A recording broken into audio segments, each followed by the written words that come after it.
Tervehdys. Tässä olen Sisimi tai Bellerusso, mun oikein kotsuniimi. Eli eilen ja toiseltana mä aloitin lukemaan tämän kirjan.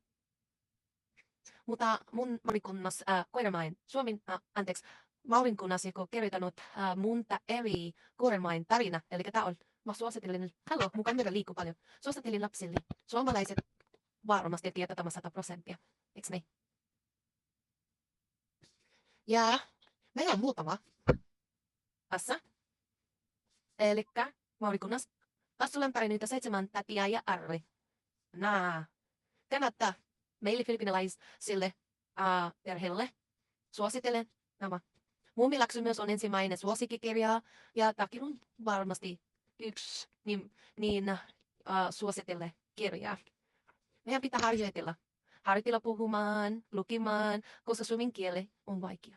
Ja meille aikuisille on helpompi oppia ja lukea kuin lasten sanoja ja tarinoita. Tämäkin on Koiremain lapset kaupungissa. Ja tämä on todella hauskaa. Lapsetkin tutkii sama kuin poika. Hän tutkii jotain ja pieni koira tai jotain ötykkää.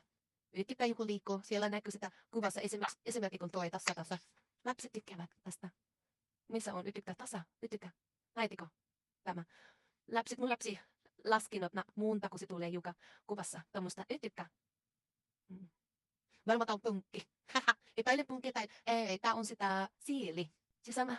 Mä tuun takaisin, koska siellä on puuttus mun videosta. Eli tässä vielä mä olin kuvassa. Mä ajattelen väkeä ja kapikellon kumitukset.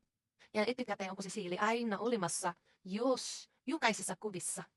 Sen takia lapset tykkää laskea niitä paljonko niitä tulee ytykkä. Tiedätkö mikä ytykkä, mitä mä tarkoitan? Tässä, vaikka tää on sitä teinen huolin hauska autokirja. On tässä, kato.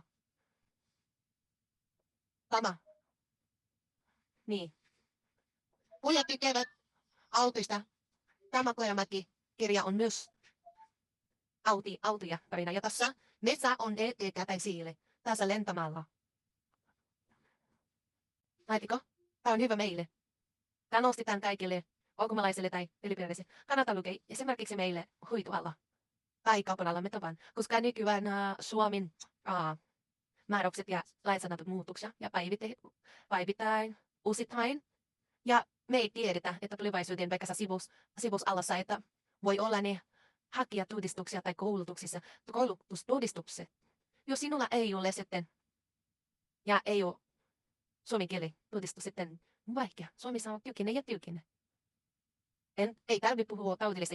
Jotkut, mä tiedän, jotkut ajattelee, että meidän pitää olla taudellisia. Hello, ei tarvitse. Ne eivät